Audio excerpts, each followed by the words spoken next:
põhimäärus meile annab palju võimalusi ja mõnikord võtab ka.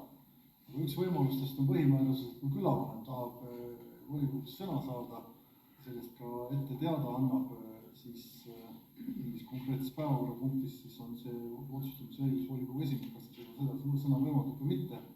Kopli külavanem Indrek Varik on palunud selles punktis, eelarvestrateegia punktis sõna ja ma arvan, et see on nüüd täpselt siia nagu enne küsimuste küsimist ka sobimine, et mõni minut.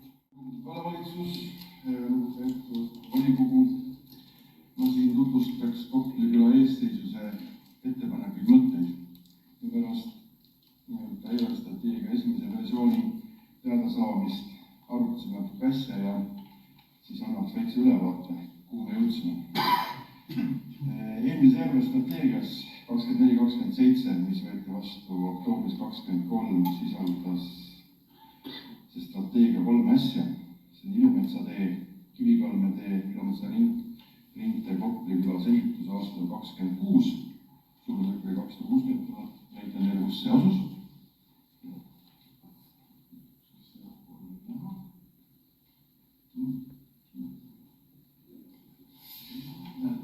See asub siin, ütleme, kui see punane läheb panna. Siis teine punkt oli piiritänava ühendamine Ülase teega, ehitus aastal 27, 400 000. See on oranž ala siin. Ja kolmas punkt oli meil eelmisel aastal sees nii-öelda strateegias oli Ülase tänava ehitus, mille kohta 23. november 22 on ka teede projekt koostanud projekti. See on see oranž.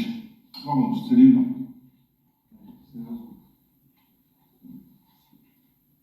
See lilla joon siin, mis läheb alt kooli juurest. Punane kuubik on meil kauplus ja roheline on põhikool.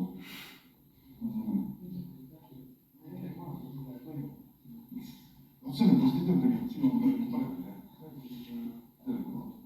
Nii, seesama lilla joon, eks ole.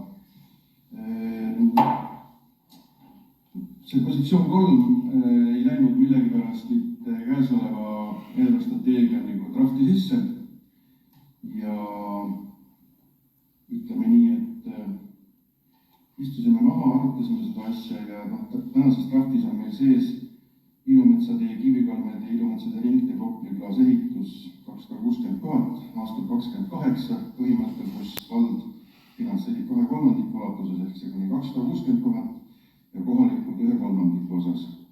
Ja kohalik esindab MTÜ Rahula küla, kes on nende teemade omanik ja ütleme, et Rahula küla päris rahuldab see, kui see asi lükkub edasi 27. aastast 28. peale, sest ütleme enda selle omapoolse kolmandiku kokkusaamisega ei ole lihtne see asi. Siis üks punkt 2, mida ma tahaks näidata, on sama oranž ala siin. Ma kaarin seda ära, et see on tegelikult minu kui külavanema ettepanek omal ajal olnud, et see tuleks ühendada see nii-öelda Piiri tänavale Ülase teega, kuid tundub, et see hind on väga kalliks läinud, seal on praegu sees 600 000 ja ütleme ühtegi põhimõtteliselt elaniku selle ääres ei ole veel ja ka teema omanik ilmselt ei ole väga õnnelik selle üle, et eesseisus teeks ettepaneku see välja võtta eelarvestrateegiast kui hetkel mitte vajalik. Aga samas teeb eesseisus ettepaneku siiski Ülase ja Enespeede ehitus lisada eelarvestrateegiasse ja võimalusel juba aastasse 25, sest ütleme nii, et seda Ülase teed on ütelnud valgustada kogu 10 aastat. Ma võin eksida täpse numbriga umbes 8-10 aastat on see olnud eelarvestrateegias sees. Ja seal piirkonnas on praegu circa 70 perekonda, neid tuleb veel juurde. Nüüd, kui palju neist lähevad mööda Ülase teedi, kui siia poodi, kui palju lähevad siit, on palju raske öelda, aga ütleme nii, et talvel on see tee eriti kriitilisest, on kõrge tumevallik, puudub valgustus ja puudub kõnnitee. Kui nüüd peaks olema see probleem, mida ma olen kuulnud poole kõrvaga, et seal on hästi palju eramaid seal tee peal, jah, siis järsku volikogu toetaks ikka seadmist nendele erateedele, saaks selle asja kiiresti lahendatud. Ma ei tea, kus ostma just peaks, selleks nagu liigne raiskamine, ütleme, aga see on nagu hästi oluline nii-öelda külaelanikel. Meil on külaelanikel circa 500, ma täpselt numbrit peast ei mäleta, Kai saadab iga kord kenasti numbrid, et ma palun volikogul, kui see parandusettepanek tuleb või kui vallavalitsus teeb, seda toetada. Aitäh teile!